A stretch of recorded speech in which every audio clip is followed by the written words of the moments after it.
যোৱাকালি বিভিন্ন ঠাইত বহুতখিনি এক্সিডেণ্টৰ ঘটনা হৈছে আৰু ইয়াৰ ভিতৰত আমাৰ কচুগাঁৱত যিটো হৈছে সেইটো খুব এটা মৰ্মান্তিক হয়।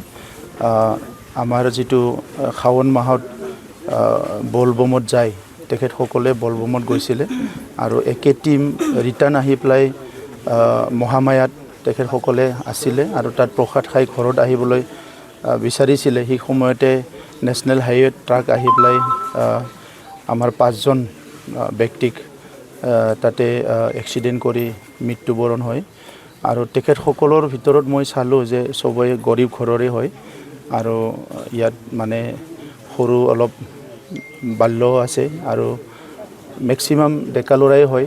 তো প্ৰত্যেকটা পৰিয়ালৰে বহুত ডাঙৰ ডাঙৰ ক্ষতি হৈছে, কাৰণ সবেই গৰীব পৰিয়াল, উপাৰ্জনৰ কাৰণে মানুহ নাই। তো সেইকাৰণে আমি আহি পেলাই খবৰ লৈছোঁ আৰু আহি থকা সময়ত তেখেতসকলৰ পৰিয়ালটো যাতে চলাই যাব পাৰে, কাৰণ এটা ফেমিলিত দেখিছোঁ মই এজন চিষ্টাৰ আৰু এজন মা আছে আৰু এটা ফেমিলিত দেখিলোঁ যে মা দেউতা আছে কিন্তু দেউতা পেৰালাইজ আৰু চিষ্টাৰো অলপ ডিজেবল হয়।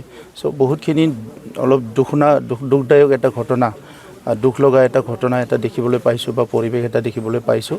তো এইকাৰণে আমি চবেই মিলি পেলাই তেখেতসকলক আহি থকা সময়ত কেনেকৈ হেল্প কৰিব পাৰে সেইটো আমি চেষ্টা কৰিম আৰু এই শ্ৰাদ্ধটো একেলগে কৰিবৰ কাৰণে আমাৰ EM ডাঙৰীয়া লোকেল আমাৰ চবেই মিলি পেলাই কৰাৰ কাৰণে মই দায়িত্ব দিছোঁ, এইটো যাতে শ্ৰাদ্ধটো একেলগে কৰিব পাৰে আৰু অনাগত দিনত তেখেতসকলৰ পৰিয়ালসকলক কেনেকৈ সহায় কৰিব পাৰোঁ আমি একেলগে আলোচনা কৰি আগবাঢ়ি যাম। ইয়াৰ ব্ৰেকেটটো ব্যৱস্থা কৰিম যাতে ইয়াত সোনকালে ব্ৰেকেটটো দিব পৰা যায়। মই যোৱাকালি সেইটো আলোচনা কৰিছোঁ আৰু হয়তো 2-এদিনতে সেই ব্ৰেকেট দিয়াৰ কাৰণে আমি ব্যৱস্থা কৰিম। আৰু এটা গুৰুফালে ৰাইজৰ এটা দাবী যে ইয়াতে আণ্ডাৰপাছ বনাইছে কিন্তু তাতে চলাচলৰ কাৰণে যথেষ্ট অসুবিধা, তাতে এটা বাছ ষ্টেণ্ড আছে, তাতে এনেকৈ বেৰিকেড নথকাৰ কাৰণে, পৰ্যাপ্ত চিকিউৰিটি নথকাৰ কাৰণে মাজে মাজে এনে দুৰ্ঘটনা সংঘটিত হয়।